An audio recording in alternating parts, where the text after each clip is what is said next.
Good evening, and welcome to the July 14th, 2021 work session of the Penfield Town Board. I'll officially call the meeting to order. With that, I'm going to ask for a roll call of board members present. Please, Sue.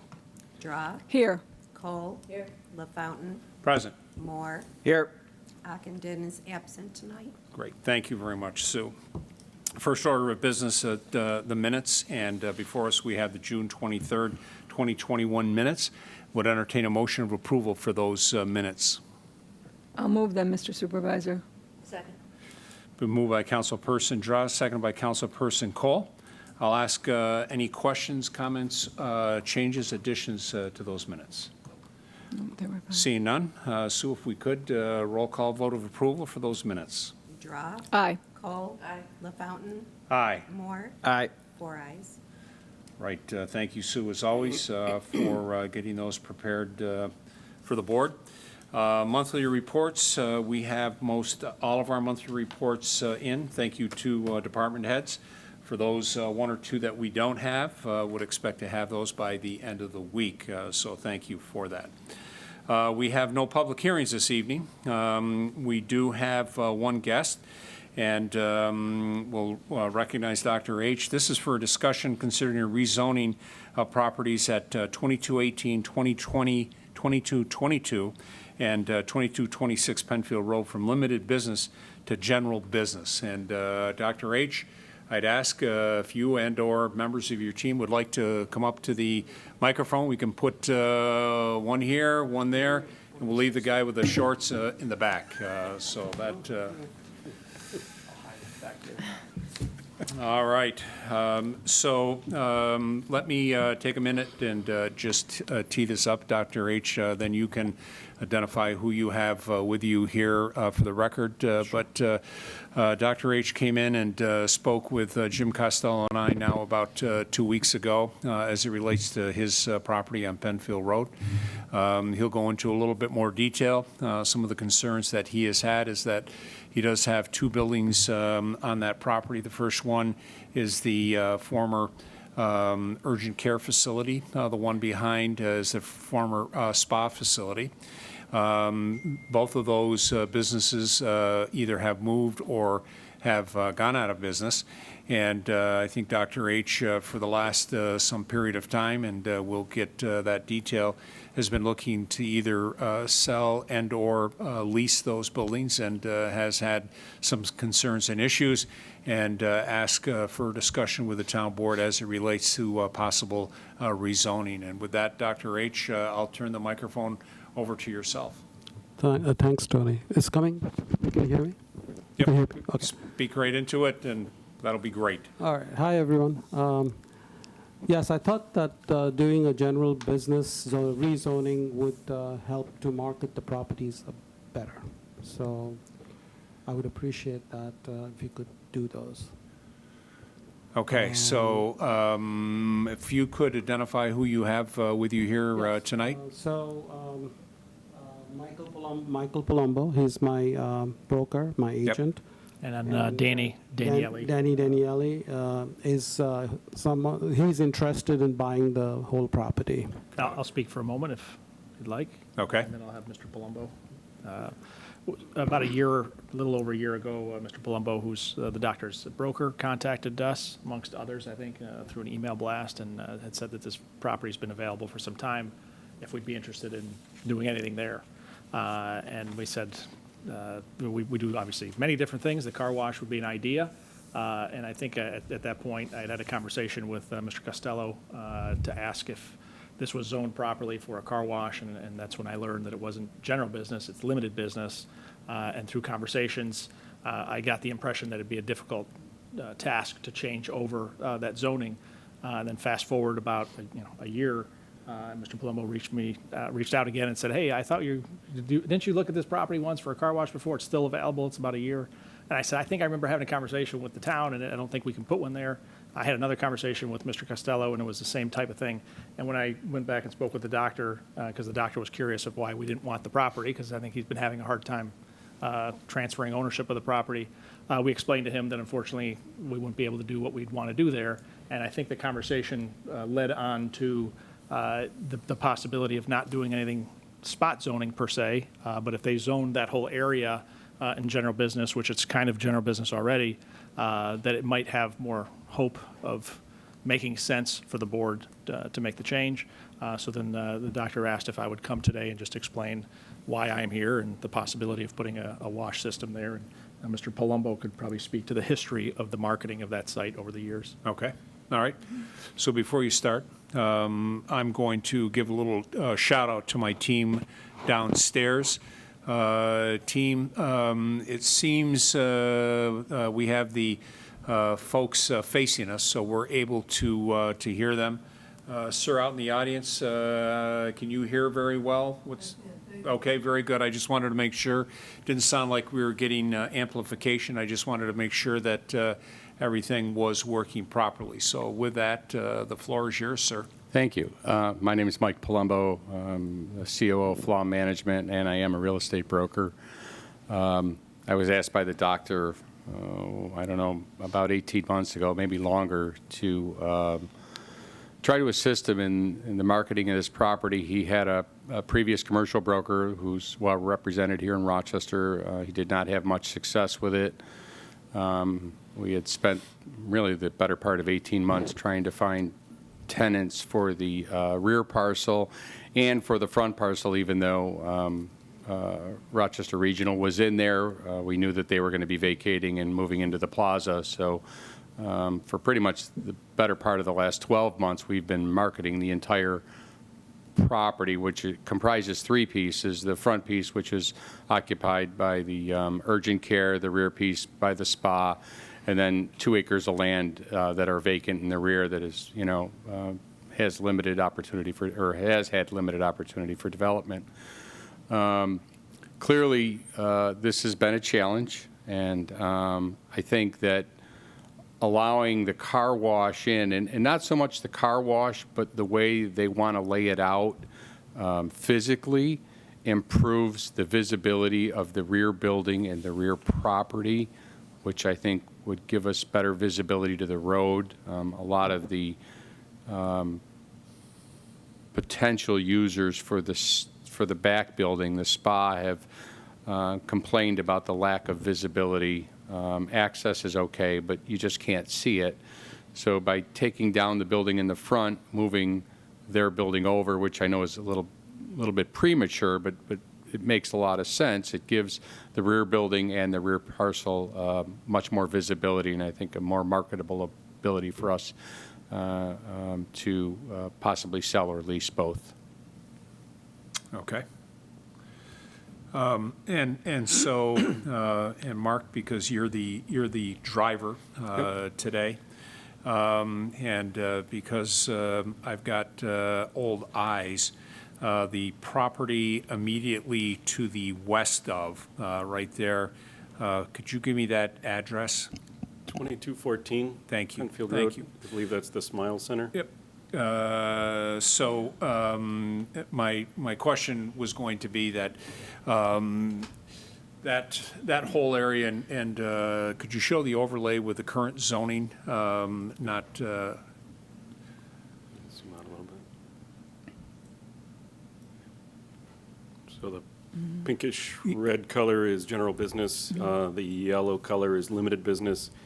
MR is the purple color, including with the Pembroke apartments going around that, and then to the east, that gets into, I think it's townhouse going east from there, and there's a small piece of townhouse there. So this is limited business. Dr. H's properties is here as the first one, the second one 2222, and then the back piece 555 is actually Popley Engineering, which accesses off of Pembroke Drive. right. You have the Tim Hortons at 2230, and then you have a single-family home that they've been marketing as a commercial property. It's also in the limited business that abuts Pembroke Okay. Drive on the east. All right. Okay. And then the proposal, Dr. H., would be to look to rezone the 3 parcels you have, as you indicated. And that would leave, if the board were to consider that, that would leave the 2214 kind of stuck there by itself as limited business with general business on either side. I know when we met, you were looking to have a conversation with Dr. Sannon to get or to judge what his interest was. Have you had a chance to do that or not? No. Got it. Okay. All right. And then because Mr. Daniele is here, and Mr. Daniele, who used to make a lot of meatballs, now washes a lot of cars, I'm making the assumption that the property is not for making meatballs, but for washing cars. That is correct. Is We what- may make meatballs in the future in the cars. Got it. Now All right. we're just sticking All with the right. outside. Thank you, sir. All right, so I just want to make sure that everybody is kind of on the same page, both from the board standpoint and from our audience standpoint, as to the interest for Dr. H to rezone, the interest for yourself looking to have a car wash at that location.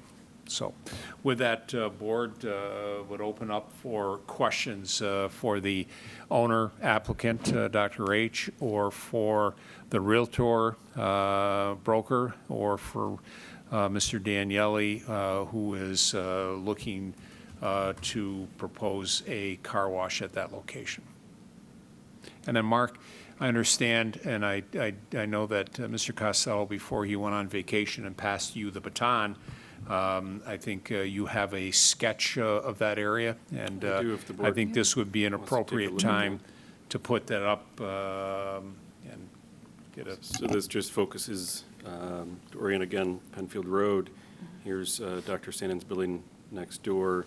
Here's that access drive in, and then they've overlaid in a gray shade. I can zoom in, but just to kind of give you orientation, there's the spa in the background. Here's the Tim Hortons next door. PRC has not seen this yet, so we have no input, feedback from PRC. Got it. But as of last night, the Comprehensive Plan Committee was driving around town looking at other properties. So we had heard of this one, so the committee did drive past it, had come to no recommendation conclusions, just did a drive-by last night. We'll be resuming our conversation with that committee next Thursday evening. Okay. Is the next meeting, but the group did do a drive-by this property last night because of this. great. this And I hearing. understood that you did that, and I'll say thank you for doing that, because definitely this board, as part of the consideration, we'd be looking for thoughts from the comprehensive, the comprehensive board team. Okay. All right. Questions, board, again, for the 3 gentlemen that we have here tonight. Thoughts, questions, comments, anything? Right ahead, Deb. Yeah. You go. Yeah, I was just going to have a question for staff to Mr. Valentine. Do you know why this property was or is zoned the way it is right now? Because it kind of is a unique Yeah, I'm not- zoning of the property compared to the plaza, immediately to Yeah. the west. I'm looking at it right now on my computer. You've got Aldi's, you've got, Penfair Plaza, you've got Popley in the rear, Tim Hortons, to the east. It just seems kind of interesting that this just wasn't a continuation of, And I don't have the history from Yeah. Mr. Costello, the what and the why. The only thing I could think is general business and then transitioning down to a limited business, transitioning to Right. multi-residential, so it's kind of a buffer to the multi-residential homes to the east. It was kind of a step down in but why the line was drawn where it was, why the line's not here and it goes over. I'm assuming it kind of expanded through the years, probably was closer to 250, and then when they came in and rezoned or did the medical piece in the back, that's with Rinaldi's piece, the 2212, it may have moved at that time. I don't remember specifically with that, but that's obviously research we can do for the board, between now and a future work session, pull out a little bit of that history of the why and the what, or where that line was drawn. Yeah, and I certainly understand, what Councilwoman Nicole just said, and to reiterate what you just said, why you have that gradual shifting of zoning, because certainly you don't want, a car repair facility right next to a residential development. That probably would not be the best scenario for either entity. And so I can understand that transition. It does seem to me like, with Popley in the rear, and you got Tim Hortons in the plaza, and Aldi's, kind of surrounding it, certainly it leaves it, potentially suitable for, rezoning and just a continuation. I know the applicant's putting in thinking about putting in a car wash, and the applicant's got car washes throughout this community. So clearly they have an understanding of how that's done and how to do it properly within, the different settings of that, the surroundings and so forth. So, Yep. all right, just curious on that. Thank you. Sure. So, and that was my question too about the rezoning, but one question I did want to ask, in this if it were to be rezoned and for this commercial use, how far, obviously the Popley stays in the back, the building in the back, both those buildings stay as they are. You would be using just the frontage for the egress, would be on Penfield Road, correct? That's correct. That's what our intent is at the moment. Intent in that circle, right, that exact circle you were showing right there Yes. was, that diagram right there. So everything is in and out on Penfield Road, nothing being used in the plaza, no accesses in the plaza at all. Well, There's there- connectivity. I mean, There's connectivity. connectivity too. But, Yeah. but primarily the access is in and out through Penfield Road?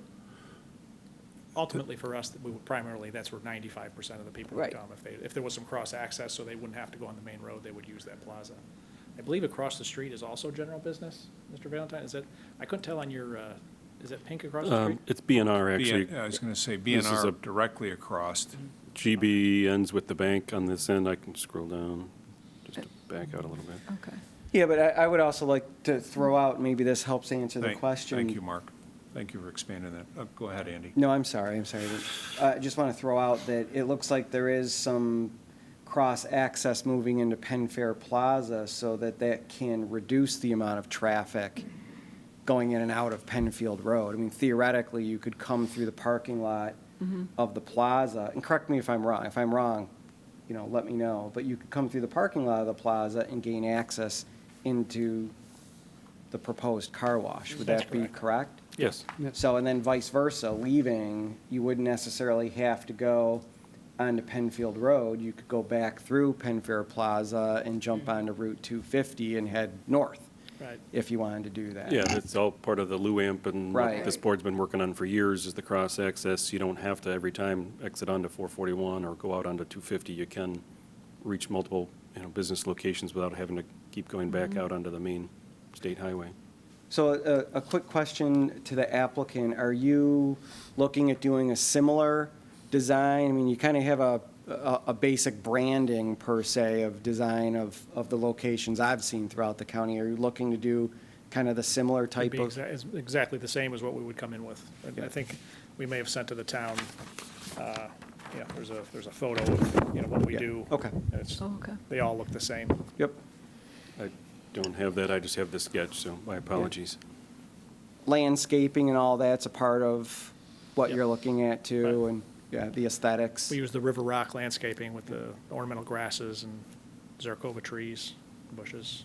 Okay. All right.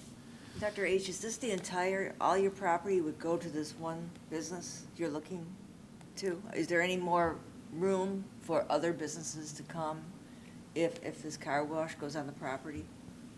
Yes. There yes. is room for more? Yes.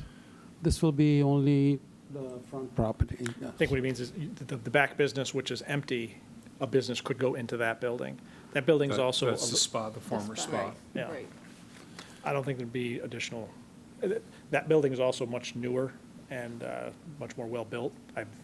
Through our discussions, our hope is that that one gets reused in its current capacity, which it hopefully will be. But you haven't had any leads on that yet? No, we haven't. We've had some very little interest, let's put it this way. Little It's interest. built out as a spa, a Right. very nice spa. When COVID hit, the beauty salon business and the spa business has suffered considerably. It's coming back, and we did have a few operators. I've had a few operators come through.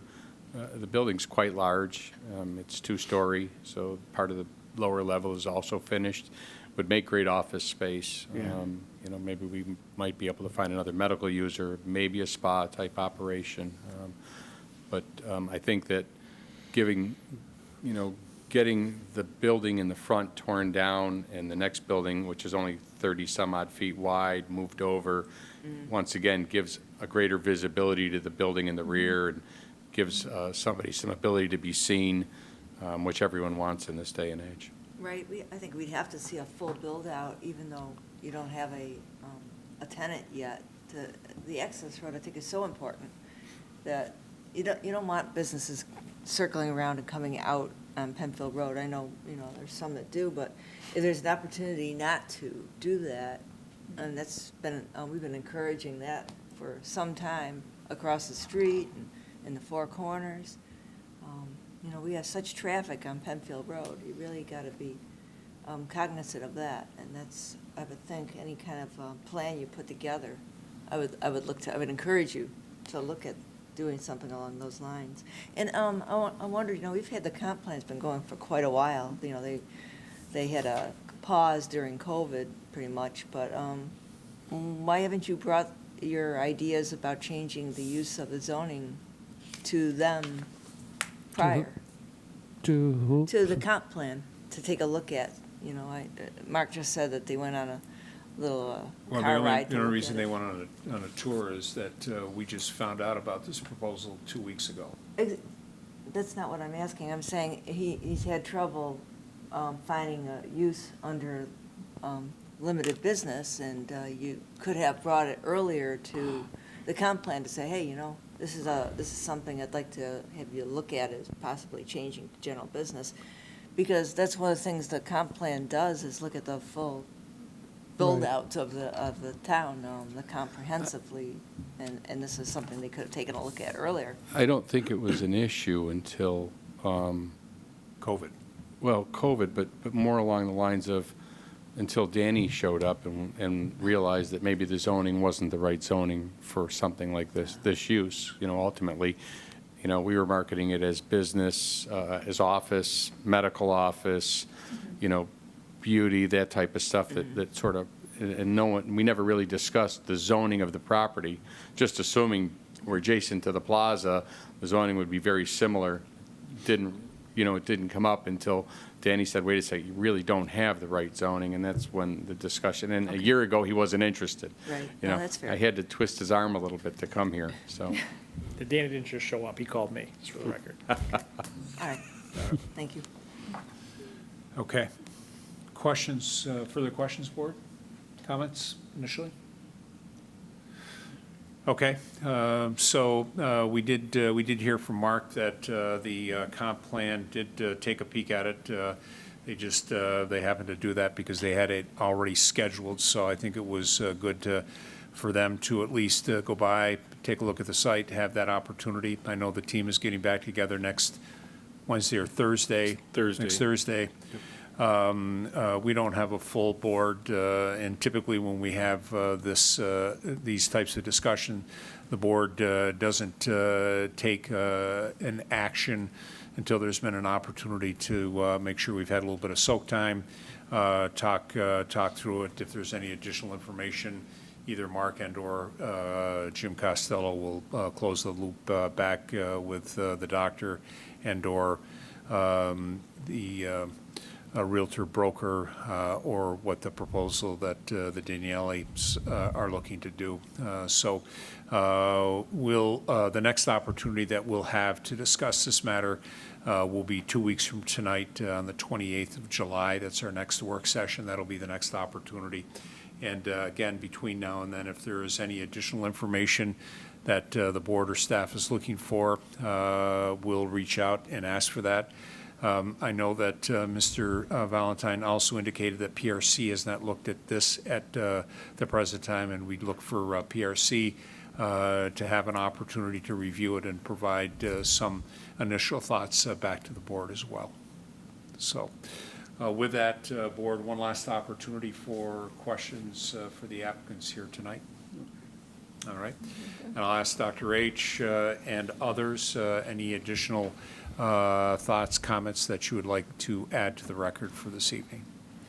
Just to add to the record, you mentioned the traffic on Penfield Road. We originally were looking to the west of 250. The traffic on Penfield Road is around 30 to 33,000 cars per day west of 250, and it's about 15,000 east of 250. So on Penfield Road in this area, the traffic is definitely a lot less than just crossing to the left of that traffic signal. Ideally for us, we'd be on the left-hand side, but as we're considering the traffic impacts, when we say Penfield Road's very busy, it absolutely is. Obviously, there's a diminishing return as you go east, and that traffic signal is a main point. And we'll probably, if we get further along, we'll show you the traffic data, which is actually on the New York State website that you can see. But something to keep in mind that the traffic is much less in that little area. Okay. And All we right. do have 40 years of experience with the meatballs with the dishwashing side of it. And I think that's where we transition to the car washes. So you can Got it. rest assured that we'll. Makes sense that you have transferable skills. All right. With that, I'll ask anything else, Dr. H., others? Nothing. No, thank you. Okay, great. Please stay connected with Mr. Costello. Yes. And again, this will next be brought up on our agenda on the 28th. Thank you. All right. Appreciate Thank it you very for your much. time. Thanks a lot. All right. you, Have a gentlemen, great evening. ladies. Be well, be safe. Thank you, Susan. Good night. We're able to keep this one sketch that you provided. Yes. We'll make sure that we get that scanned and over to the board as well. So thank you for that. All right, we'll continue on with our agenda. We'll start our action items, and we have 15 of them this evening, a little bit unusual, but we'll try to be as efficient as we can. I think the star of the show is Mr. Valentine, even though some other names are beside some of these items. And I told him that his colleagues probably owed him a little bit for picking up the slack. So with that, action item A, this is a request for a hold harmless agreement at 71 Jewelberry Drive. And originally Shannon was going to be with us from the building department. And apparently she had another commitment. So with that, Mr. Valentine, the floor is yours. Thank you. I believe we also have Justina and possibly Nicole connected in as well. Great. They've been dealing with the building department, and let me rotate this for the board. Wrong way.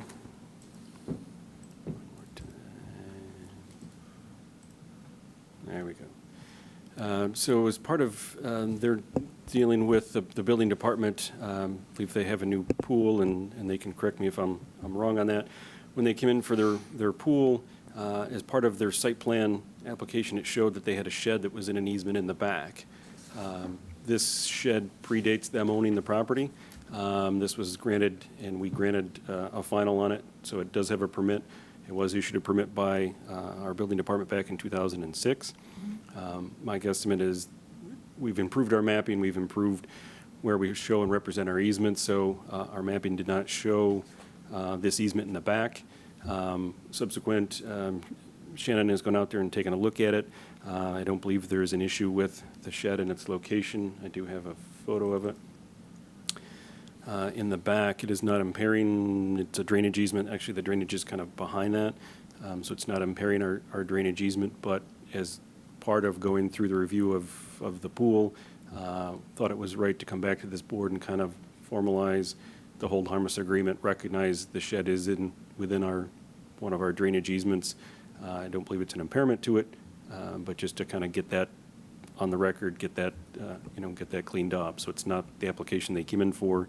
They didn't put the shed in, but the previous owner did get a permit for it. It was approved. It was signed off. So So met setbacks, went through the proper paperwork process and everything like that. Yep. The only thing that wasn't addressed back then was the fact that it was in the easement area. And this is an And I believe our opportunity mapping to just clean that up as didn't well as show what's that being in- proposed. Yep. Okay. All right. And do we have the applicants, Nicole, Justina? Yes, we're here via Zoom. Okay, very good. I hear you, but I don't see you, so welcome. And so Mr. Valentine, as you've heard, he kind of brought us up to speed a little bit as to where we are with this. So we mostly have talked about the shed component, and so can we actually chat about what you'd originally proposed coming in? There you go. Welcome. Good to see you. And so if you could give us kind of again, for the record, a snapshot of what you're looking to do.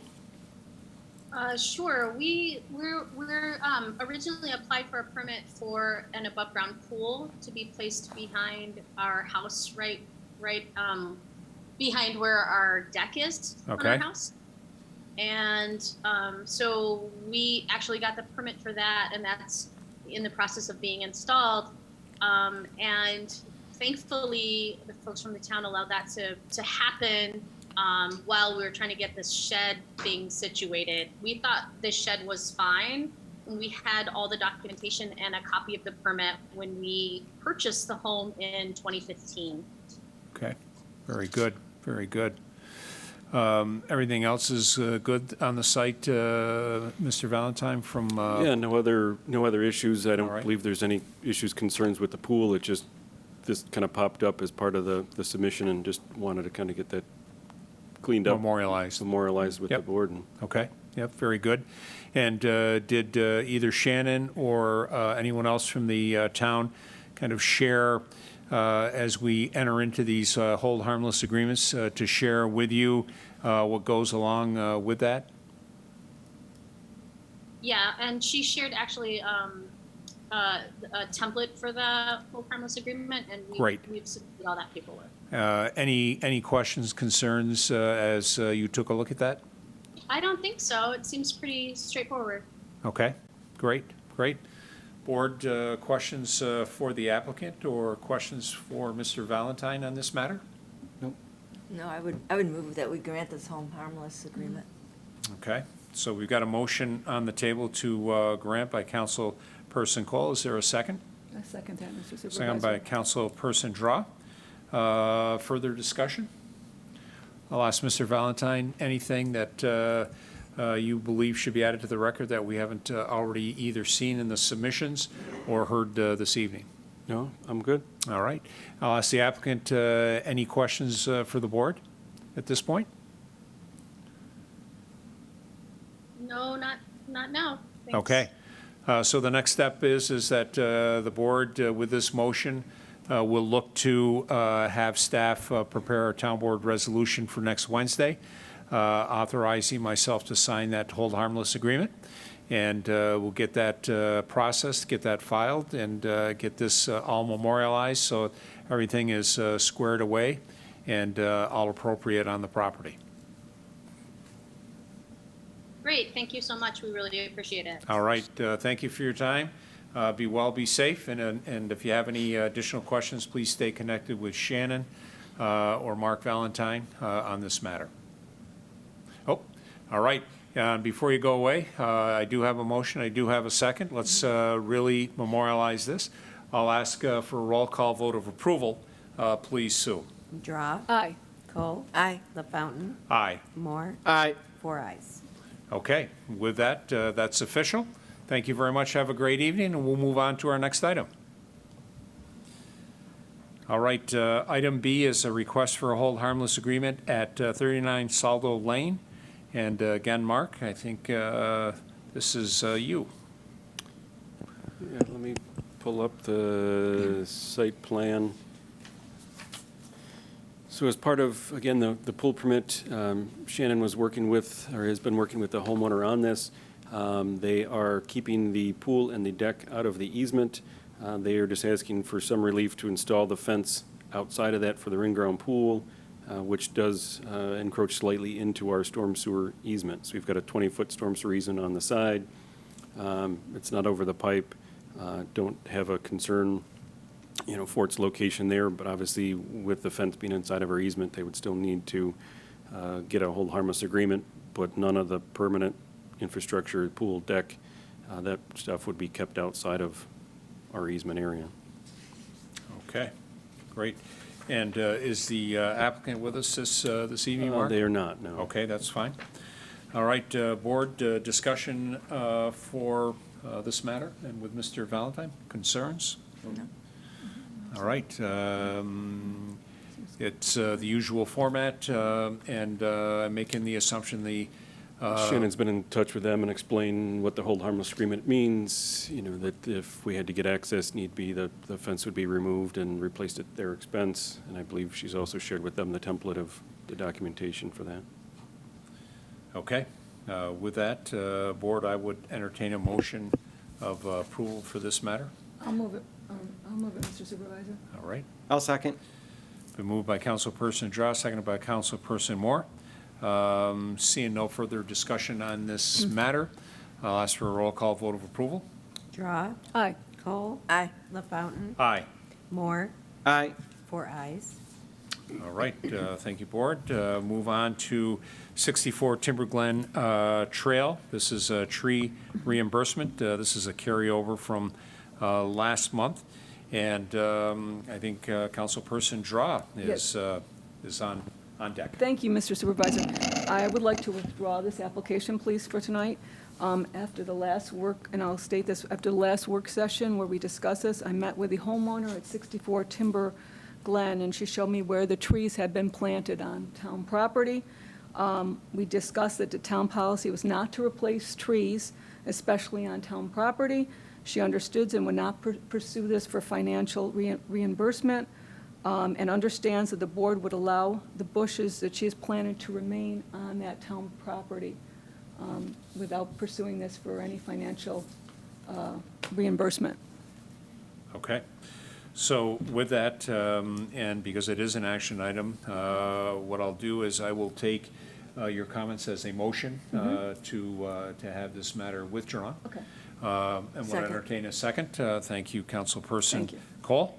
And this matter, we'll let the record show that the matter will be approved to be withdrawn, that no reimbursement will be made, and the town will permit the trees that are on town property to remain. Absolutely. All right. Further questions, comments? All right, seeing none, a roll call vote, please. Draw, Aye.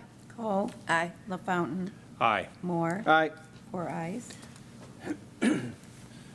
All right, thank you. We'll move on to a request to install a fountain on town property adjacent to 43 Miyah Drive. And Mr. Valentine, and I see that the owner has joined us as well.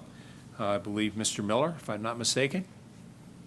Yes, thank you. Yeah, absolutely, absolutely. Welcome, sir. All right. Back in December, my wife and I had the opportunity to move into our new home at 43 Miyah Drive. And it was kind of interesting because when we were looking to build the house, the lot itself had a large hill at the back. It really was the junkyard, if you will, promised by the builder to remove it when we completed it and so forth. And he did. He removed the mountain, if you will. And I quickly discovered a very large pond back there. Not just a small pond, if you will. Actually, it covers the entire end of my property. It's a retention pond, as you know. And I've looked at that as I began to try to build my own property and lawn and so forth. And I said, it's a very nice little lake. However, it's a mess. And it needs to be cleaned up. as I began to attempt to build my lawn, I also noticed once the snow moved away, and it really was a big mud hole, in my opinion. I grew up on farms in Orleans County, and we had many ponds, wetland, and quarries on the property.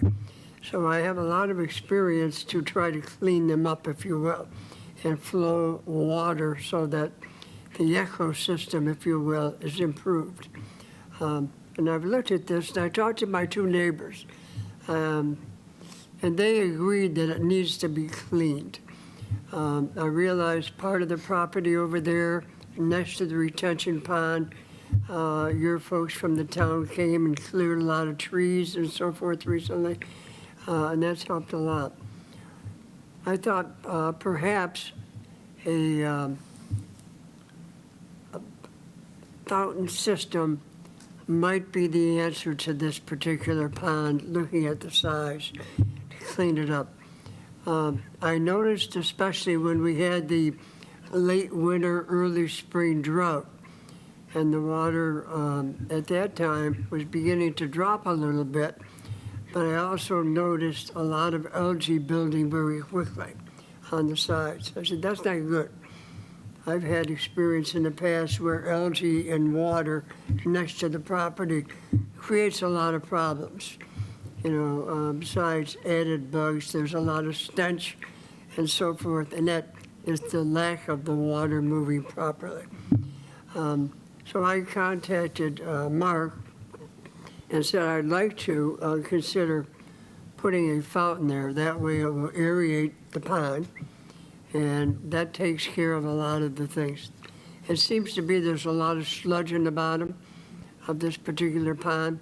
Recently, with the rain the last few days and over this weekend, it's very muddy there. It's raised probably a foot, since then.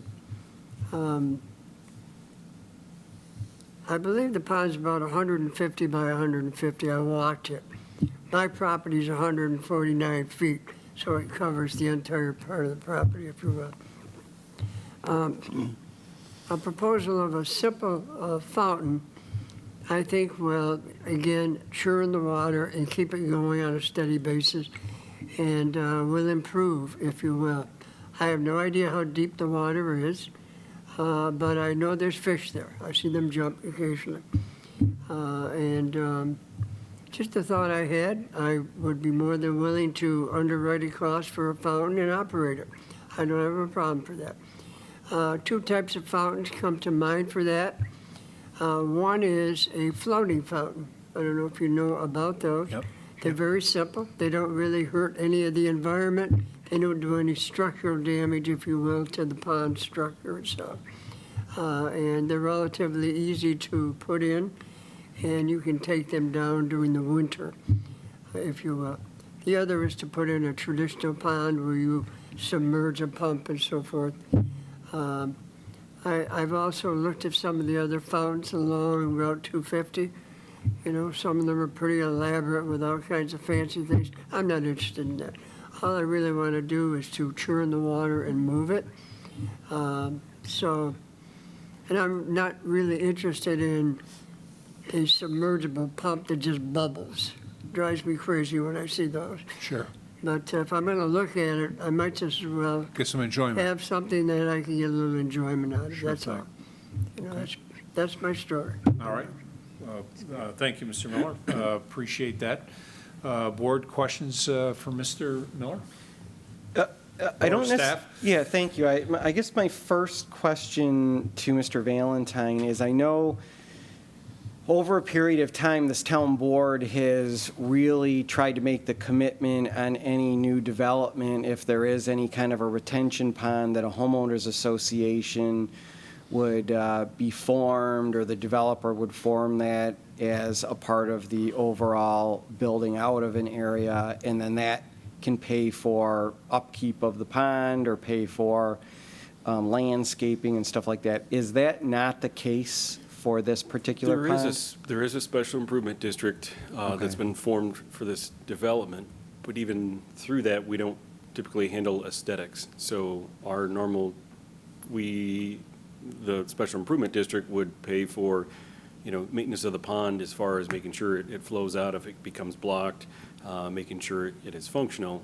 But this is kind of more on the aesthetic side, so if Mr. Miller wanted to put a fountain in, I believe, and he's willing to run the power, provide the fountain, run it off of his property, that's more of an aesthetic aspect of it, where the district, since it doesn't sit behind anybody else's house, they would pay for the functionality of it because their stormwater drains to it, the streets drain to it.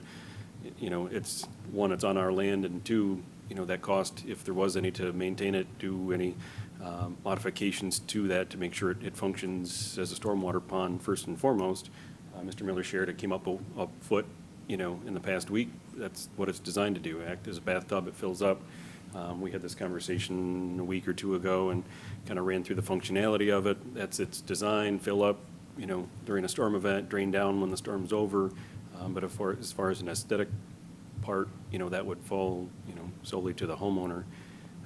I know we have, and I shared with him, if the board was amenable to it, some level of insurance requirements, for him being on town land, as well as some sort of agreement that, acknowledges that he would put this in our pond. And I know we do have an agreement or a template we've used with the town council for Glenbrook Pond.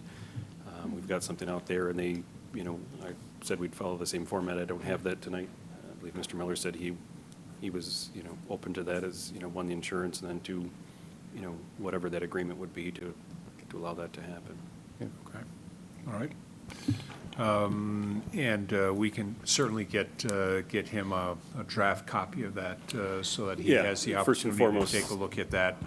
So, okay. See if the board was, was open to that, and then obviously we can, get that from the attorney, share that with him, make sure, it's still, agreeable to him, what the conditions are of that, agreement, as well as whatever the insurance rider or additional insured we're looking for on that. Okay. I know on the south side, that property bucks against Welsh's nursery. Right. Right. He maintains that side, he mows it and cleans it up. I've done the same thing on the end of my property to clean it up. At least, it looks a lot better than it did. Okay, all right. Board, other questions from Ms. Miller? Just one question, Mr. Miller. I know you mentioned that you'd spoken with your neighbors. They are all amenable to Yes, they are. everyone. Everyone was fine with the fountain. Yes, not a problem at all. As a matter of fact, one of the neighbors, when I discussed that, said, I was thinking of doing the same thing. Okay, So, great, thank you. All right. Great ideas. Okay. Board, other questions? Sounds good. All right, I would entertain a motion for Mr. Miller to move forward with that, consistent with the agreement that we'll put together that between him and the town. I'll move it. Second. Moved by Councilperson Moore, seconded by Councilperson Draw. I'll ask Board, any last questions? All right. I'll ask Mr. Valentine. Mr. Valentine, anything that we haven't discussed, either submissions by Mr. Miller or discussed this evening, that should be added to the record? No, I'm all set. All right, and Mr. Miller, any questions of the Board? I assume I'll continue to work with Mark. He's a great guy to work with. I heard that rumor. Yeah, it's a good rumor. Right. Thank you, so Mr. Miller. much. Thank you for your time. Thank you for coming in, and good luck with the project, and be well, be safe. Thanks. All right, take care. Thanks, Mark. Ask will be in touch. All right, we will move on to our, oh, I'm sorry. Thank you very much for keeping me honest. We do have a motion and a second. I'll ask for a formal roll call vote, please. Draw. Aye. Cole. Aye. LaFountain. Aye. Moore. Aye. 4 ayes. All right, team, thank you for keeping me on my toes. All right, we'll move on to item E. This is a request for hold harmless at 11 Beechbrook Lane. Mr. Valentine. Yes, thank you. So we've received the request, and I pulled up the aerial, and it's not quite right. Let me pull up the next, their site plan.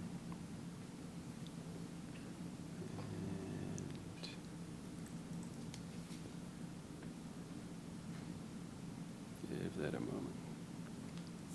So the back of 11 Beechbrook is here, so it's Lot 5 on your map. I can rotate it if that's helpful. House number 11, Lot 5. So house number 11, Lot 5. They came in requesting a hold harmless agreement. They are looking to install a pool in this back left corner. As part of that, they're showing, again, with an in-ground pool, have the requirement for a fence around it, at a corner of that fencing, and they've got two options, one that kind of wraps tight to it that goes just in the easement, or two, it kind of squares out, and comes down. And let me pull up their sketch.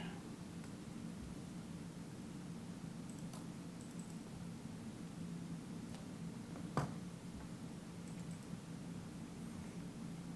we'll rotate this one more time.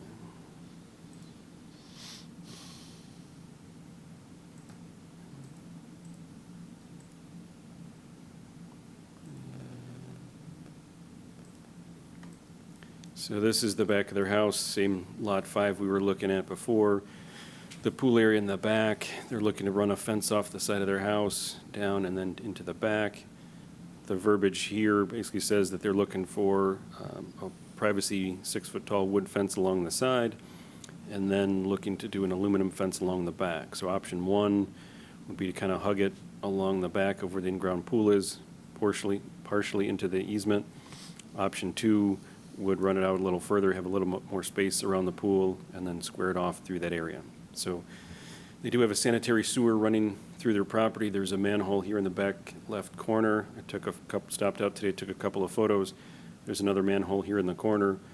The main is 11 feet deep, so I don't so much have the concern of them putting a post hole through the top of the pipe.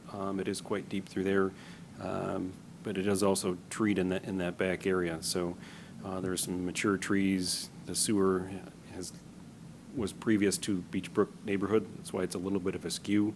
So it connected some neighborhoods together. The houses came in after that went in. So there are some mature trees. I can pull any of those up in the back. So you can the easement would come from the back. You can see the size of the pine that's here. Some other landscaping. I'm assuming this landscaping is going to be modified slightly. The pool would go in this area. The fencing would go around that, and then it's kind of running cross lots towards us. This is looking back to where the pool area is. The manhole is over behind this tree, and probably runs about under this tree and some others in the area. So the main's been there for a while, but I say it's 11 feet deep, so I don't so much have a concern. We often, it's only 3 feet deep, and you've got a concern if they put a fence post over the top of it that they're going to end up puncturing or damaging the top of our pipe. Okay, all right. Board, and I'll ask Mark, is the applicant with us this evening? They were in a spot, they said they had some spotty Wi-Fi. They were going to try to Okay. get in, and I don't see anything see them on the at this line. point, but I wanted to ask, so, okay. Board, questions for Mark on this item? You said there's 2 opportunities for the fencing, 2 different, Yeah, they were asking PRC for- looked at it? And maybe- PRC was fine either way. Fine. Again, the depth of the pipe, it didn't really make much of a difference if they were partially in the easement or over the easement. It didn't change our access. We've got a manhole here in the corner. We've got a manhole here in the back. There's another manhole at the street, so there's fairly decent access to the line if we need to flush it. If we ever had to, come in and access, dig this up, obviously, like all others, remove the fence, it'd be their expense. There's some other trees that would have to come out to access that, so obviously that wouldn't be our first option to get at. It would be, obviously, flush it and slip line it if need be. Okay, so if we grant this, you're not making any recommendation for either the things they put out, so do you recommend that we just let them make the choice? It's not big enough difference that I don't see we should a major recommend one option. over I don't know another. if Mr. Tate has a concern. I mean, if they're in the easement partially or in the easement more, I don't think this would be our first access to get to that. I say, again, the manhole is on the side of the house. There's one at the street, and then there's one along the rear property line that is much more accessible than trying to track through their yard. No, if we needed to do, excuse me, if we needed to kind of get back there to do any flushing, we would likely use our easement machine.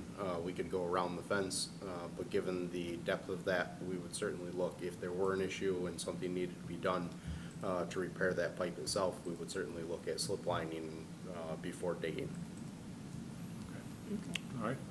And this is a view, I'm standing on the other manhole in the lower right corner, so you could track around it, and the pool would be on the other side of where the patio is, so there's enough yard area that, we could track through, whether it was absolutely outside the easement or not, but there's enough area. But as I said, there's some mature trees there, so the sewer's been there long before the Right. house was, and they're trying to, there's quite a few easements on this property they're trying to kind of fit within, and have been working well with the town for a number of years between the number of, there's a drainage easement behind it, there's a sanitary sewer easement that kind of cuts diagonally through it, there's another one on the side, so it's a tough property, but, they've been working with the town to try to make sure they keep in They're within that, diligent. and they're keeping the, the pool out of it. We told them that was, kind of a non-starter to have the pool in the easement, but the fence would be a consideration. Okay. I move that we grant the easement. Okay. And you're okay with either one or option Yeah. 1 or 2? If you are, I don't see the Just wanted to make difference. sure Yeah. the board was clear. All right, moved by Councilperson Cole, second by I'll second that. Councilperson Draw. And Mark, any additional comments that you'd like to add that we haven't already discussed tonight or seen in the submissions? No, I'm all set. All right.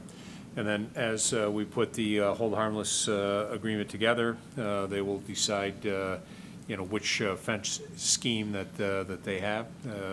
The criteria and conditions are all the same regardless, and it'll be more what their preference is. Yeah, and we'll ask for a final rendition of Yep. Right.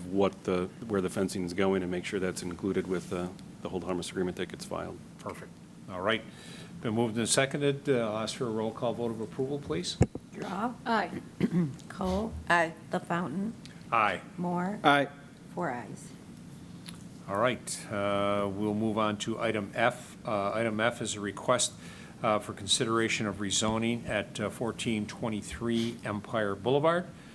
And with that, we'll let Mr. Valentine get a couple of maps up for us. And we'll take a look at, so I think this item has a little bit of history. So if the board most recently recalls, there was some discussion or thoughts about possibly doing some logging in this area. That has been essentially taken off the table, and the owner of the property now looking to do some development. And with that, Mr. Valentine, if you continue to tee that up. Sure. So was shared with the board at the last meeting, and I'll orient it to Empire Boulevard. At the last meeting, I believe this sketch was shared. Empire Boulevard is at the top of the page. They were proposing, as part of the rezoning, to come in with some townhouses as part of their sketch. So subsequent to that meeting, I believe the board had requested to kind of overlay that on the topography to kind of look of how that blends in. So that's the sketch. That's kind of the same shape of the property there. Based on that, Mike O'Connor, I had him do a layout of it, and I will just again orient it the same direction for you. He took the sketch they provided, which is in black, so it kind of took their sketch and then overlaid it on top of the topography. So you can see the contour lines in yellow, so you can see the steep slopes coming down. You've got the back end of Mans Lane, and then you've got the units that they're proposing. Obviously, it's a sketch at this point, but they're showing an access off of Empire Boulevard, one pond here in the front, several townhouse units this way, another pond area behind Birds Unlimited, and then they're showing possibly going to the there's an upper plateau that's flat with some townhouse units up above as part of their sketch. So that was the request of the board, was how does this look on an overlay of what the topography is out there of what was provided by the request and the applicant at the last work session. Okay.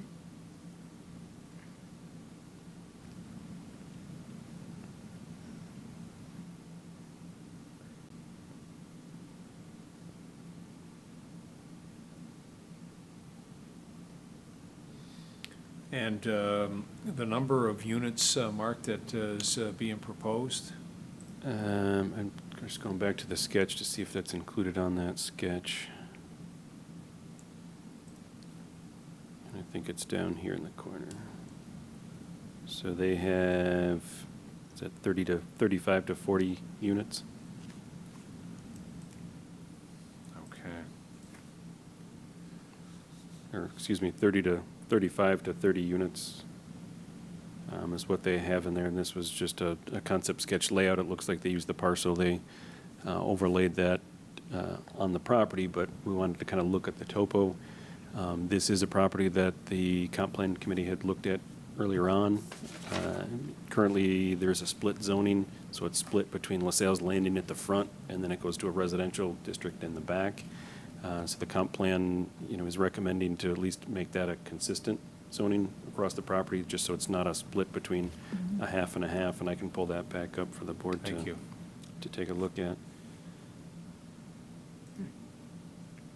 So the yellow you can see coming across, that's the board's LaSalle's. LaSalle's Landing District. This is an R120 district in the back. So first and foremost, they want to revise that. So, trying to develop with a split zoning with just a kind of two small triangles of LaSalle's Landing and then R120 in the back. He's asking for more consistent zoning across that.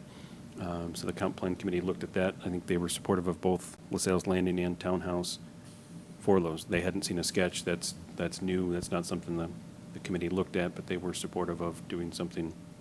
So you're saying, is this something they're recommending down at the bay across the way where it's been? Like we just, behind Knucklehead and all that, K2. K2. That whole thing with, on the top is residential and the below was LaSalle's. That's a consistent line through. Are they asking to change that to all LaSalle or something? Is this something that's Just this property is the one just that this they're. property? Just this property that they're looking at here. As you can see, the line back in the day, whether they just cut it as 500 feet off of Empire Boulevard. As you said, it kind of cuts across. The Vela properties out of it here, the Howitt properties in the back, and then where the board has been looking is up in this area for the current apartment building. This area, I don't know why the angle comes across, but it kind of just cut down, so it bisected this property here. So 1423 has been in to the comprehensive plan committee, talking to them about rezoning of that particular property. Okay, so this property would qualify under LaSalle's. It wouldn't qualify under the residential. Right now, it's split, so they're asking for zoning, make it consistent. They'd like a townhouse zoning that can be accomplished either under LaSalle's, or you could rezone it to townhouse. It could be either. They're just saying right now it's difficult to develop or do anything with that property being split. Right. So they're asking for something consistent in between it. I don't know. No, I appreciate that. It's just the first I've heard that, putting a district together like that, because we've had these issues before. Yeah. And obviously, getting into site plan issues, there will be future concerns. You've got Mans Lane, you've got Morning Woods that's behind that they're not used to anything being back there. Obviously, you would need to go through a site plan application. If it's LaSalle's, falls before this board. If it was rezoned to townhouse, that would fall before the planning board. So rezoning doesn't predicate that happening. It's just a consideration of making that consistent. Mark, has PRC done much review of that in consideration of the layout of the townhomes that you have placed? Not really. We kind of just had, the initial layout, the sketch we just got this week, and then Mike just overlaid that. So that's something we could put on the PRC agenda for next week and get a little bit more feedback based on the elevations. We were just going off of this sketch here before, and similar to the board's look at it, it's kind of hard to tell in 2D what that impact might be, how that might lay out, looking at, stormwater access on Empire Boulevard, is there good site distance, how is stormwater handled. As the supervisor shared before, initially they were looking at this property to possibly be logged. We raised a little bit of concern of kind of getting ahead of what this rezoning might be, what this development might be, if they went ahead and had it logged, which they have the right to do, that may take away some of the buffers that this board or the planning board may require to, kind of keep as a buffer to the existing residential homes that are still there. So that's part of, and we'll follow up later in the agenda to talk about the timber harvesting application, but this one removed their request to do that. Okay. Other questions from Mark at this point? So certainly we'll want to have PRC take a look at this. It sounds like the comp committee has had some initial conversations about this property, and nothing that we're aware of by way of any major concerns that they have. No, not from their end, and obviously, the committee still owes this board something formal, but just kind of Sure. sharing initial conversations. This one did come in, say more than a year ago. They came in, earlier on in the comp plan review process, so that's something we've looked at, a little bit ago. Okay, all right. Board, questions for Mark? No, but is this an action item, or is this information, since we have to go back to? Well, ultimately, it'll be an action item, Eventually. no different than a couple of the other items that we've had. And so from our guest with Dr. H, that'll become at some point an action item as Yeah, I well. know. So tonight, I would at least see the board looking to table this matter. I think it would be good to make sure we have a full board as part of the conversation. We're looking for some input from PRC, and then any type of at least an indication, a little bit more formal indication from the comp plan. No, from the I agree. compliant I would committee. move that we table this application. Further information. Okay. So it's been moved by Councilperson Cole, second? I'll second it. Second by Councilperson Draw. This is for a tabling motion. And then I would ask the board, in addition to what we're looking for from PRC, is there any additional information that the board might look for from the property owner in and around this item? I think you got it, the elevations and so on. I think that's the biggest concern, is the neighbors above looking down, how the distance and what it would be like, because they're the ones that are going to be most impacted. Mr. Supervisor, if I may? Yep. Can I ask Absolutely. Mr. Valentine, just a question? I know you showed how close, I wanted to see exactly where the Howlett property, how close is this actually to it? And you had it up before, and Yep. Yeah. So Can you the just- Howard property, this board approved, Right. the apartments is over here. This is kind of on the other end of Empire. You're coming up the other side. As I said, Birds Unlimited is up here. There's a couple other frontage businesses. The access is just past that, so it's just north of the entrance. You've got the South Point Cove or Water's Edge. so Just technically, across the way. would you be able to see this development from the Howlett property? Probably not with the vegetation that's down there. Yep. Elevation-wise, this kind of sits down a bit. This starts to come up the hill a little bit. Once trees are gone, whether you could see across, I'm not certain. Okay, thanks, thank you. Just do a quick All right, distance. seeing no further comments at this point, there is a motion to table and seconded. I'll ask for a roll call vote to table this matter. Draw. Aye. Cole. Aye. LaFountain. Aye. Moore. Aye. 4 ayes. Okay, we'll move on to item G. This is a request for conditional use permit to allow nutrition and fitness office and chiropractic office at 1807 Penfield Road. Just as a reminder for everyone and for our viewing audience, this was before the board for a public hearing, our last meeting on July 7th. And since then, to the best of my knowledge, no additional materials or items have been submitted for this. And would open it up, Mr. Valentine, if you've got anything additional that has come in, would welcome any thoughts or comments there. I just have some notes from Mr. Costello. Obviously, as you said, the hearing was on the 7th. She's proposing to install her office in the rear building after it's renovated. will remain there till 2023 and then renovate the front building, relocate her office there after installing her husband's chiropractic office in the rear building. He just said the business consists of herself, 2 employees. The cross-access and the parking easements are already recorded at the Monroe County Clerk's office. And currently, this is a business that she has in Penfield today and is looking to move from the North Forest Office Park located off of Pembroke Drive. And I believe Andrea, and excuse me if I'm saying that Oh, wrong, there- is on. Sorry, Andrea, I see her. Andrea, welcome. Great to see you again. Exactly. Thank you very much. All right. So, Board, we do have the information and comments from Mr. Costello that Mr. Valentine highlighted. We did have the public hearing last meeting, and we do have the applicant here. So I'll ask Board any additional questions, either for the applicant or Mr. Valentine. Okay. And I'll ask Mr. Valentine any additional items that you believe should be added to the record that is not already part of the record that we have to date.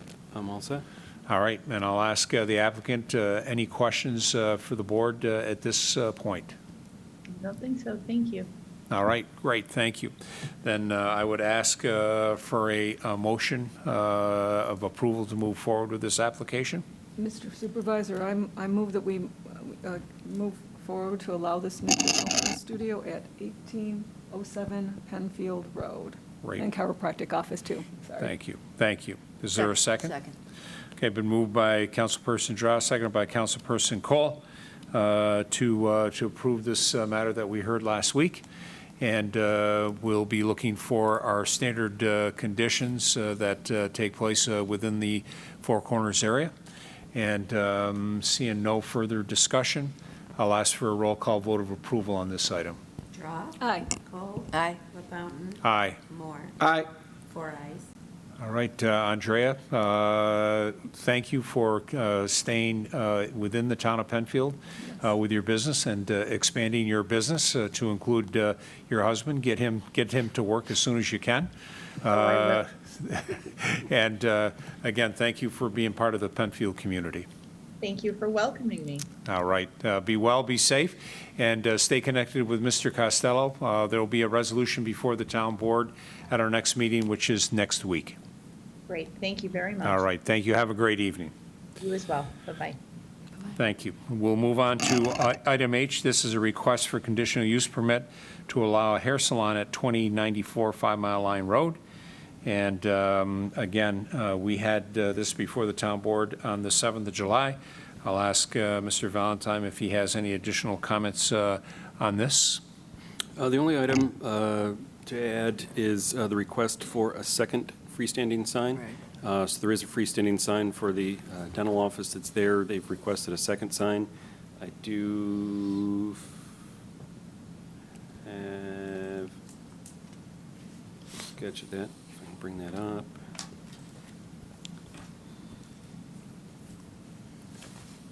So this shows the existing sign that's on the north side of the building. They have a request for an additional freestanding sign on the south side of the building. Scroll down. So that's the existing sign that's there now. They did have a request, and let's see where I put that. So I'll just wrong one.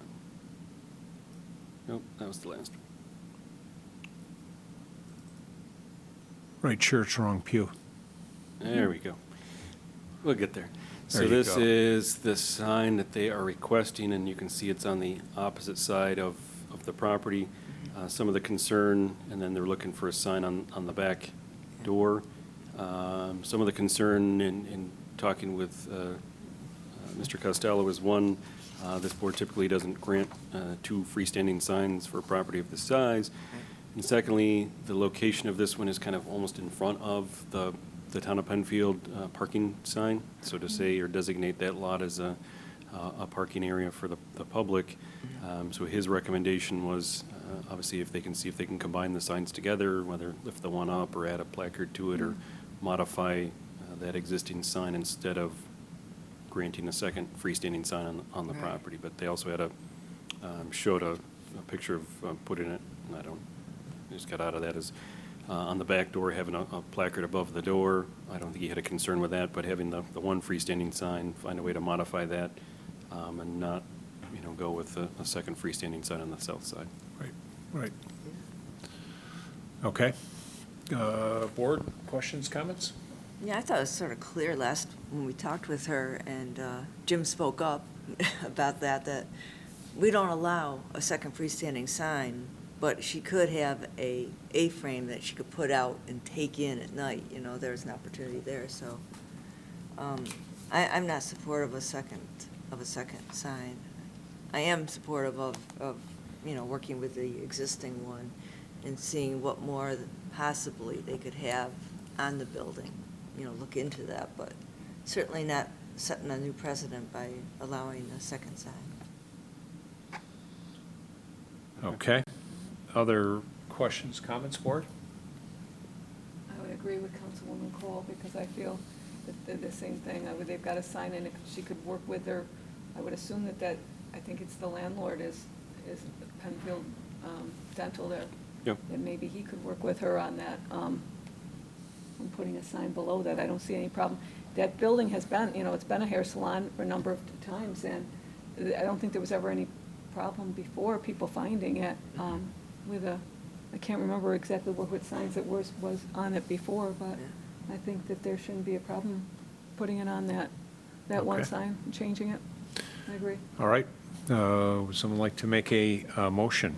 Well, I can make that motion, what I just said. Okay. That we would support, the hair salon, but not the second freestanding sign. Okay. Is there a second? I'll move that, Mr. Supervisor. Okay, so it's been moved by Councilperson Cole, seconded by Councilperson Draw, to move forward with the business at 2094 5 Mile Line Road. However, the request for the second sign is not approved, and with the recommendation would be to work with the property owner for the current sign to combine those signs, and the board certainly is supportive within code for signage over the door in the back, again, consistent with the code. Okay. All right? We'll move forward with the resolution with those additions. Okay, great, thank you. So it's been moved and seconded. I will ask for a formal roll call vote of approval, please. Draw. Aye. Cole. Aye. LaFountain. Aye. Moore. Aye. 4 ayes. All right, we'll move on to item I, South Bay Boat and Tackle Sign Review, 1350 Empire Boulevard. I believe the board had received from Mr. Costello a comparison of the existing sign and the new proposed sign. Size of the sign was identical.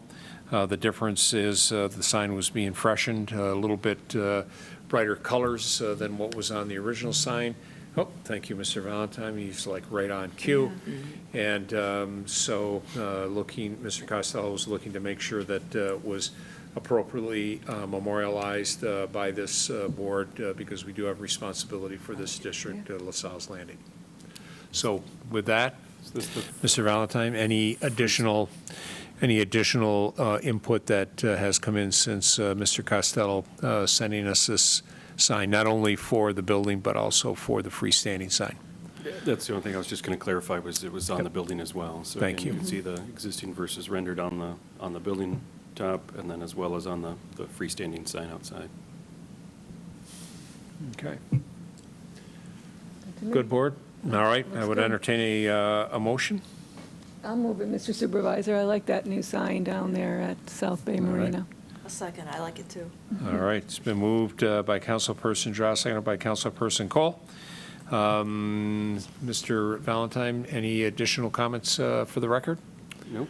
All set. right, seeing none, then I'll ask for a roll call vote of approval, please. Cole. I'm sorry, Draw. It's okay. Draw. Aye. Cole. Aye. LaFountain. Aye. Moore. Aye. 4 ayes. All right, thank you very much. We'll next move on to item J. This is a sidewalk waiver request at 1030 Plank Road. And I know Mr. Valentine had shared some information, but I'll ask that he please tee this up for the record.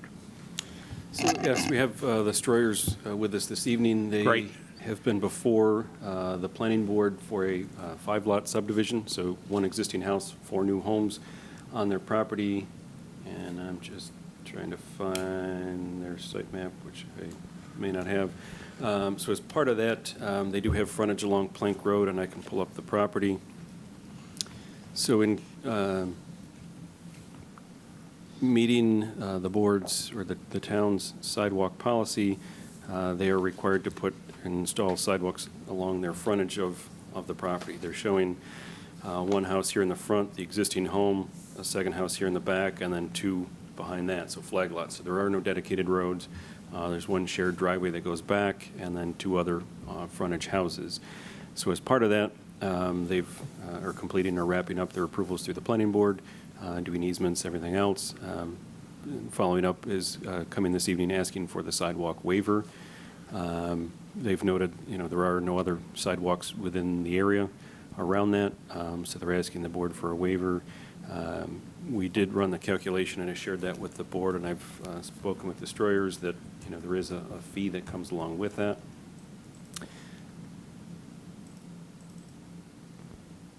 So using our typical formula, we look, it is a 5-lot subdivision, but there's only 4 new lots, so typically we don't assess the fee to the existing homestead. It's charged to the 4 additional, or the 4 new properties. So their lot is 598 lineal feet across their frontage. There's no internal sidewalks. It is residential. Our cost and fee is based off of what the county's current price is per lineal foot. Right. We put that in, and then basically the compliance is 50% of what that cost to construct it is. So the full cost would be $28,000. Our compliance is 50% of that, and then we kind of do I won't say a gut check, but just to make sure that it's not more than $5,000 per any individual residential home. So the total cost would be just over $14,000. If you divide by the 4, would be $3,550 would be the cost per new home. So again, that fee would not be charged to the current resident, but with if the waiver was granted, that fee would be charged at building permit time for those new homes. Okay. Mr. Stroyer, welcome. Thank you very much. All right. Any comments, any input in addition to what Mr. Valentine shared that you would like to add to the record? No, I think that was pretty clear. Mr. Valentine spoke with my wife and explained that that's what typically you do when there's no other sidewalks in the area, is request this waiver. The only question I did have was just on the chart there, Mr. Valentine. I believe the whole frontage is that 598 feet, which includes this existing house. Does that gets included in that amount? That's actually a good point. Yeah, I believe we should remove the existing house frontage out of that, so I will have to recalculate that calculation. So I will update that for you and for the board, but that would take out that distance of that frontage. We would recalculate that based on those 4 lots. So okay, that is a good point. Sorry for that. I'd appreciate that. Sorry for that error. okay. So we'll rerun the numbers and make that modification. With that request from the applicant and with that work being done by our engineering department, any other questions, board, for the applicant on this matter? All right, Mr. Stroyer, any additional questions or comment for the board on this item, taking into account that modification? No, that's good. Thank you. All righty. And then I'd ask Mr. Valentine, any additional comments that you believe is appropriate for the record? Yeah, the only comment of note is Mr. Stroyer shared, I did speak with his wife, said they are supportive of sidewalks, was happy to hear that the money from this does go into the sidewalk fund. We do still take an easement here. Someday, maybe beyond my time, sidewalks would come through here, said, they're supportive of them. But that money is dedicated to the sidewalk fund and, would put sidewalks along Plank Road in another location, fill in some gaps, do some of that, so that the money that, they would pay in or the new homeowners pay in does go to the sidewalk fund. Yep, and that's an excellent point, not only to confirm for the applicant, but to confirm for the record as well that that money is dedicated to sidewalk installation and sidewalk installation only. Okay. Seeing no further discussion on this matter. I'll move it. Yeah. Okay. It's been moved by Councilperson Cole, I shall second it. seconded by Councilperson Draw, that we'll move forward with the waiver. We'll have the engineering department make that modification, close that loop back both with the board and the applicant for an update. Okay. With that, I'll ask for a roll call vote to officially put that into the record. Draw. Aye. Cole. Aye. LaFountain. Aye. Moore. Aye. 4 ayes. All right. Great. Thank you.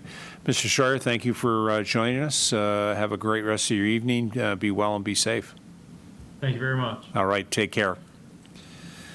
We'll move on to item K. This is tree removal at 23 Brass Castle. Mr. Tate. Wow, one that's not mine.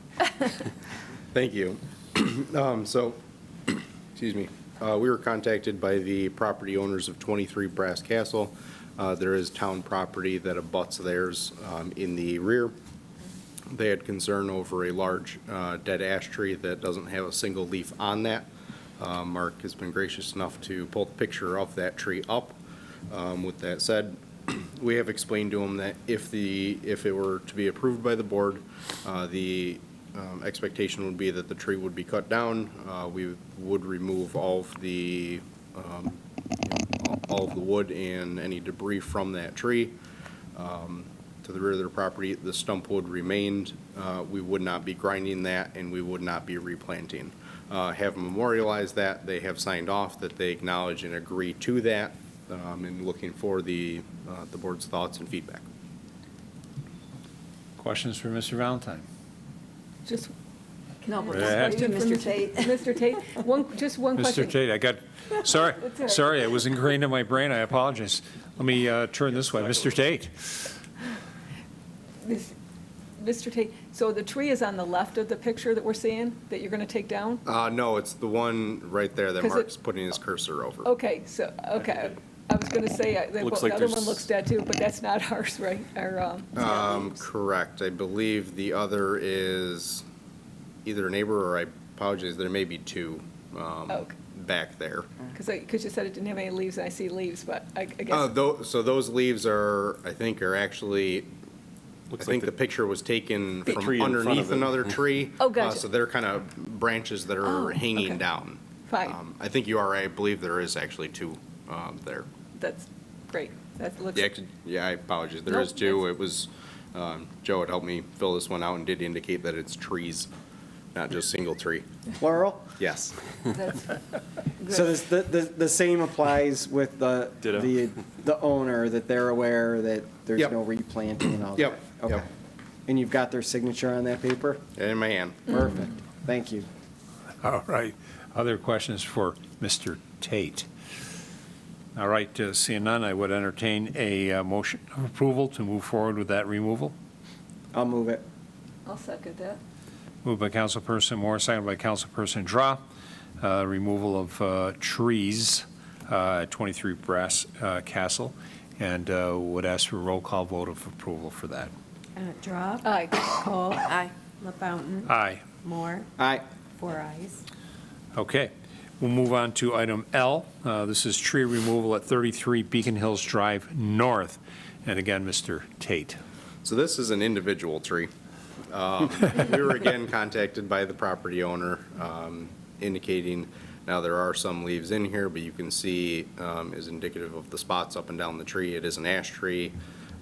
It is dying. While it does still have some growth in that, it is, it's not going to get better. It is within the right-of-way, and, at his request, he's contacted us in regards to having that taken down and removed. Again, we've gone through, I've got a signature with the property owner acknowledging that if the board was agreeable, we would take the tree down. We would remove all of the debris and wood. The stump would remain, and we would not be replanting. Okay. All right, questions for Mr. Tate? Just real quick, and Eric, you may have answered this before, and I apologize. When you go down, how far down do you go? Do you try to get as close to the Yes. grass level as you can? We do, with reason? the idea that if a car, for whatever reason, Right. ended up going off the road, that we're trying to leave it as low as possible, Got so it. it's not causing damage. You're not walking through there in the middle of the night and tripping over that. We are trying to flush cut them as low as possible to the ground. All right, thank you. All right, seeing no further comments, would entertain a motion of approval to remove the tree at 33 Beacon Hills Drive North. So moved. Second, that's It's fine. been moved by Councilperson Cole, second by Councilperson Draw. And seeing no further discussion, I'd ask for a roll call vote, please. Draw. Aye. Cole. Aye. LaFountain. Aye. Moore. All right, 4 ayes. Okay, and moving on to item M, we have drainage ditch cleaning and tree removal at Montgomery Glen Drive. Mr. Tate. Perfect. Thank you, Mark. We were, again, approached by homeowners, over the past few weeks, especially with some of the rain and really before we started getting these, heavier, more frequent rainstorms, with concerns about flooding and water ponding in backyards.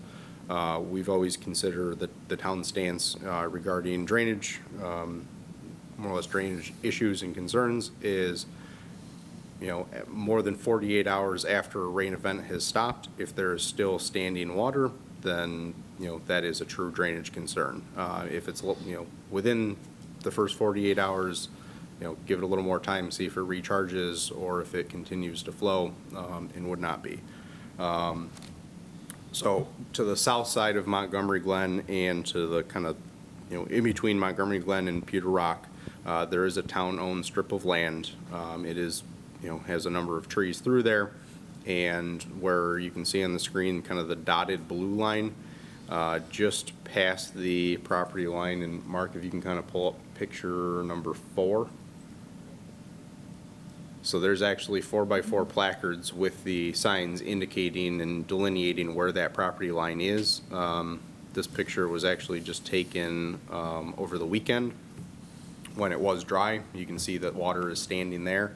There is, and was intended to be a shallow swale graded on town property just to the south of the rear property lines along Montgomery Glen. However, some of the trees have grown up, and even started to grow into that. Ultimately, there needs to be, we need to do a ditch cleaning project, basically from the pond at the far east end all the way up to Hatch Road. However, to do that, we really need to work from our side of the property, or work on our property entirely, and not be tracking up through the backyards. There are some sheds and fences. While there isn't a drainage easement on their property, and they're allowed to be there, it would be extremely difficult, as well as cause quite a bit of damage to, the manicured lawns through there. So as part of the drainage project, it would require us to come through and clear kind of a swath of trees along there. We have, again, we were approached by the homeowners.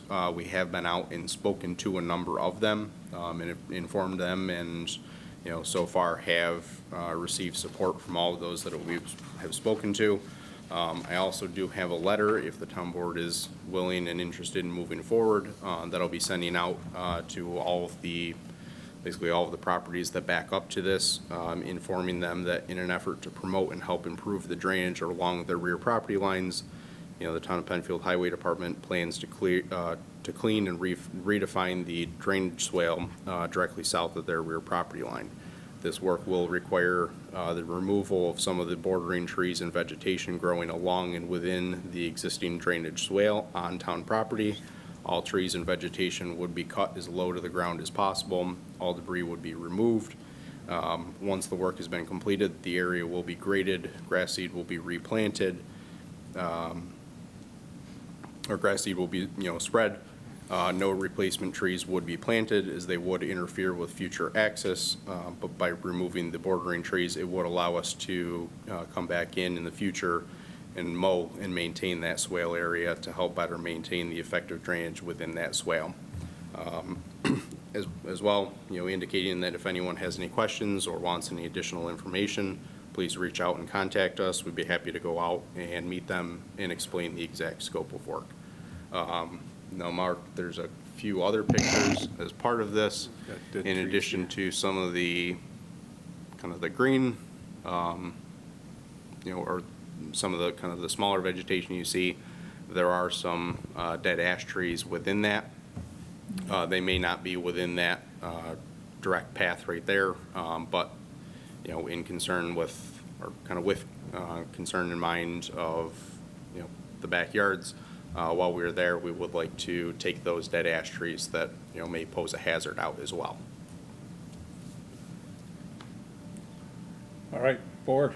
I just have a question, Mr. Tate, or for Mark.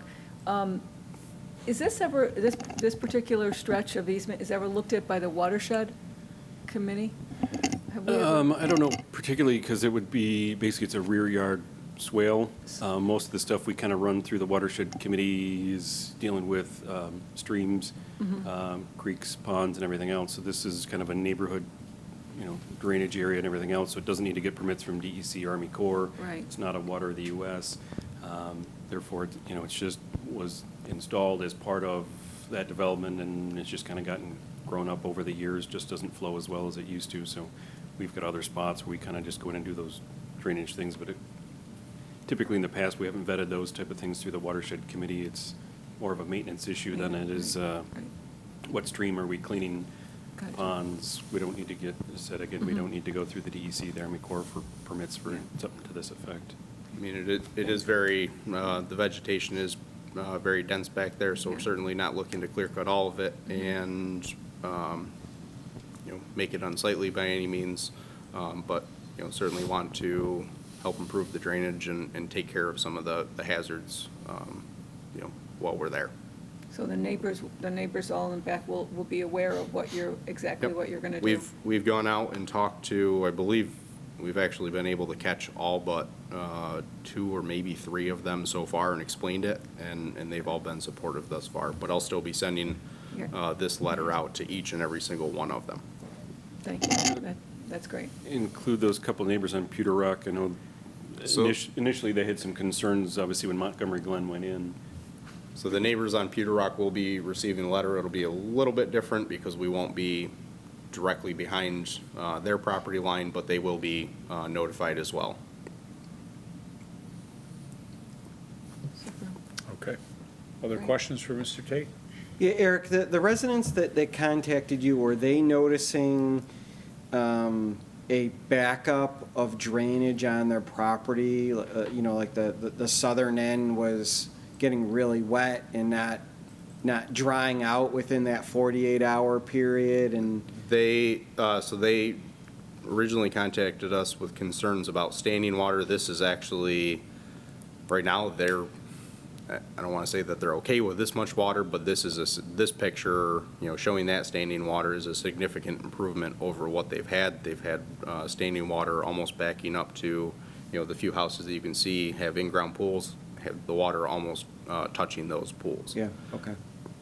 All right, so this was a kind of a It originally, neighbor-initiated. yes, it originally came in with concern about the drainage, Yep. And as part of that, to be able to solve that drainage, it will require some trees to come down to redefine and make that swale accessible.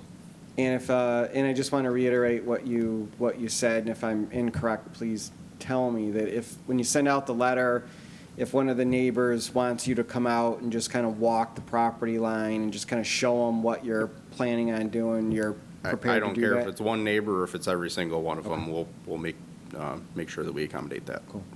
All right, thank you. Okay.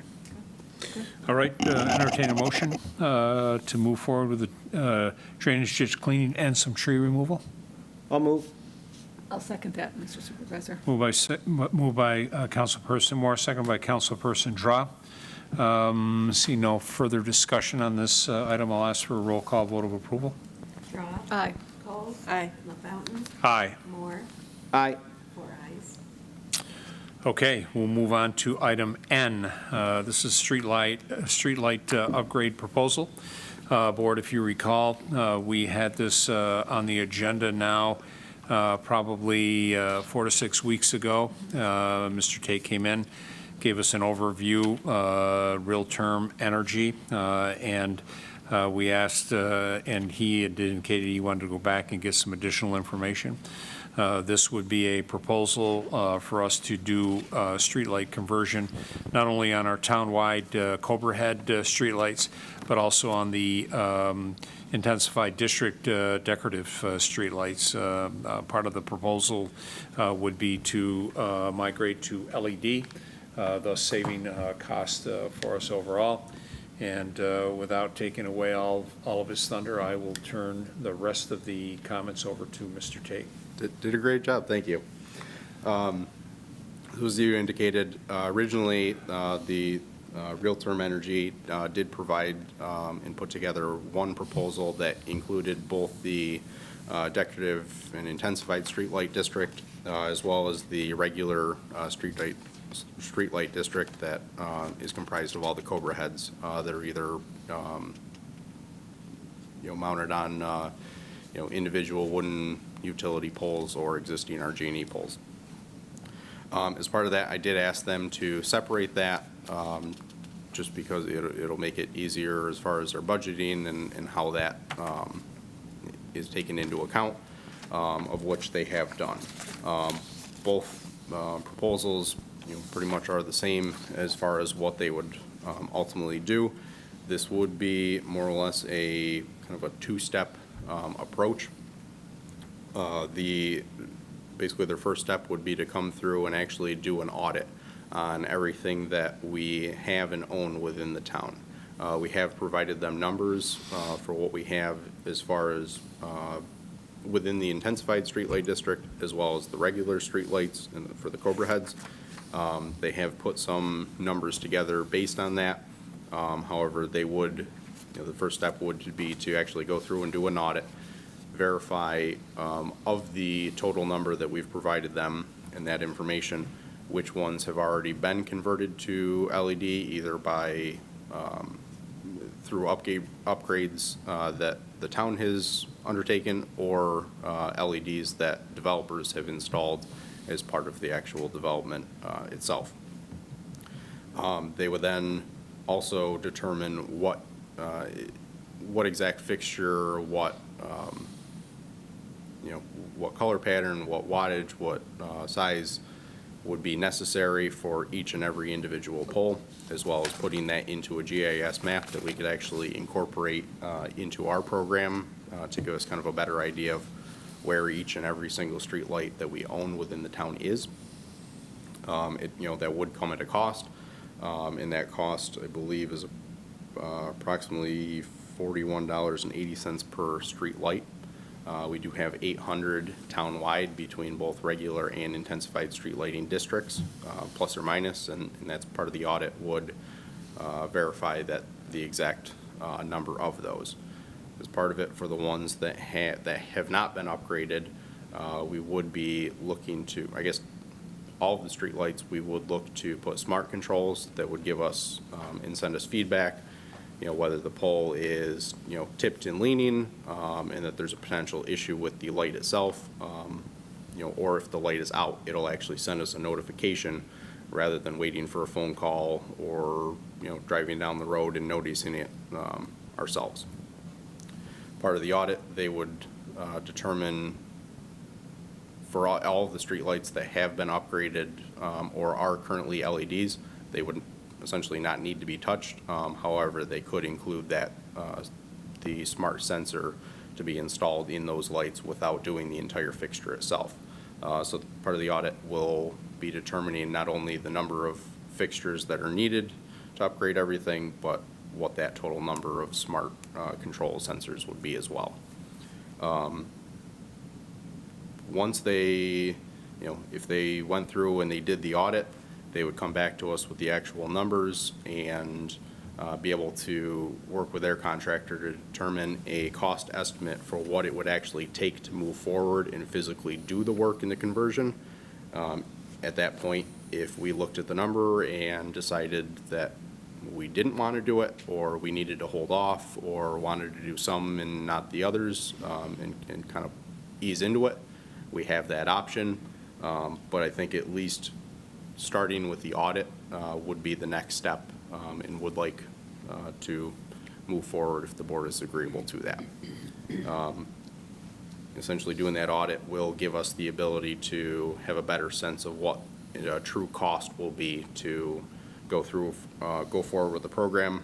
I know within their proposal, they did give some preliminary, estimates and numbers. There are a few different options that we can go for overall funding for it. The numbers that they've provided are based on a TELP kind of funding finance option. We also do have the ability to look to bond them ourselves. I know I've worked with Barbara Giardo, and she's contacted kind of our bond counsel to see what, just compare rates if we did our own bond. And right now it's looking, without knowing, the exact dollar cost or, dollar amount, it likely would be cheaper for us to do our own bond versus the TELP funding, but at least it gives us options either way. And if the board were to agree to move forward with this audit, what is the out-of-pocket expense for the town? So again, depending on the exact number of fixtures, we know it's approximately 800 plus or minus. We're somewhere in the $33,000 to $34,000 range, of which we did budget money for LED upgrades this year, and have that money to cover that, at least the cost of the audit. Questions? Very comprehensive. Yeah. Okay. So board supportive with moving forward with the audit? Yes. All right. Would entertain a motion to move forward with that audit, please. Mr. Supervisor, I'll move that. Second. Thank you, Mr. Tate. Moved by Councilperson Draw, second by Councilperson Colt to move forward with the audit. Seeing no further discussion, I'll ask for a roll call vote of approval, please. Draw. Aye. Cole. Aye. LaFountain. Aye. Moore. Aye. 4 ayes. All right. Moving on to item O. Greenlight Networks easement request at 97 Maple Hill Farm Road. And we're going to stick with Mr. Tate just because. Why not? Why not? So similar to, a work session item we had, I believe about a month and a half ago or so, as part of Greenlight's ultimate build out within the town. They are trying to do as much as they can within the right-of-way. However, there are some locations where they need easements, either private, or on town property, to get from the right-of-way back to rear yard poles. That's the case with this location at 97 Maple Hill Farm Road. It is a piece of, and Mark, do you mind pulling up the GIS map? So there is a portion of property that, kind of a triangular shape, that is town-owned property. The address, being 97 Maple Hill Farm. They are looking to, while they're going to be working throughout the entire neighborhood and some of the surrounding neighborhoods within the right-of-way, a lot of the houses is obligated by the Public Service Commission any communication has to follow electric. All of these houses are actually fed for their electric, their telephone, their cable, their communication from rear yard aerial poles. The poles are actually running along there, but to get from the right-of-way to those rear yard poles, they're looking at the easement. And is that number 3 Maple Leaf Circle? Is that? Yes. So that's, they're looking, the easement is basically just along that rear property line. And it's, the other sketch shows, so the red is what they're looking, basically the path that they're looking to go with the easement. It is all directionally drilled, underground conduit that once it's in the ground, no one will ever kind of realize or notice it's there. The yellow is, and kind of the black dots show the existing poles, and the yellow would be where they would be following the overhead and running that from pole to pole. So the poles are existing, wires are existing. They would just go in, tap into that one pole there behind number 3, Yep. and then up the pole, and then they would string wire the rest of the way. Correct. So, okay. Questions, board? It's going to be directionally drilled from the roadway out to the poles. A small easement that will be given. I know that Mr. Horowitz will be looking for, insurances. He'll be looking for, because the town cannot give away or give something without getting something, so there'll be, some type of consideration, small consideration for that. We'll probably, as we have in the past, work with the assessor's office from a value standpoint, and then present that to, in this case, Greenlight for their review consideration. Okay, I move that we grant the request. I'll second that. Okay, so it's been moved by Councilperson Cole and seconded by Councilperson Moore to move forward with that, and subject to, obviously, review and approval by the town attorney. We'll put a resolution in for that and get that on the docket. And that resolution would also be subject to permissive referendum if needed. Correct. Yep, good point. Thank you. All right, it's been moved and seconded. I'll ask for a roll call vote of approval, please. Drop. Aye. Cole. Aye. LaFountain. Aye. Moore. Aye. 4 ayes. Okay, we will move on to informational items, and our last item on the docket this evening. This is a timber harvesting application for 1385, 1387B, and 1423 Empire Boulevard. And I'll recognize Mr. Valentine. He alluded to this earlier in the agenda, but we will formalize and memorialize. Thank you. So the board before had heard a request for timber harvesting, 1423, 1385, and 1387B were the 3 properties that were looking at some timber harvesting. Previously, we spoke about 1423 Empire. They had removed their request, and then most recently 1385 and 1387B also withdrew their request for timber harvesting in that area. So just circling back with the board to let the board know and update them on what's gone on. 1385 and 87 had concerns about taking away some of the buffering. It is fairly well buffered from the neighbors now.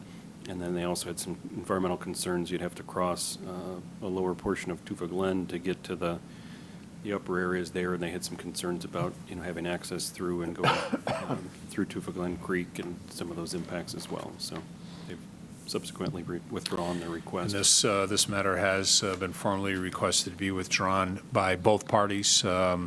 The owner that we were talking earlier about with the townhouses, as well as Mrs. Melly, the owner of the property of the other 2 lots. Correct. Okay. Excuse me. Because this was coming off a held item, and it was formally requested to be withdrawn. We don't have any action on this case, as we did a previous item that we had for action. This will be so noted in our record that it was formally withdrawn, and no vote will be required by the board this evening. Okay. Seeing no further items to come before the board this evening, the July 14th, 2021 work session will stand adjourned at 8:56 p.m. Thank you to everyone that participated, staff. Also, thank you to Penfield TV and members of our audience that joined us. Be well and be safe. Thank you.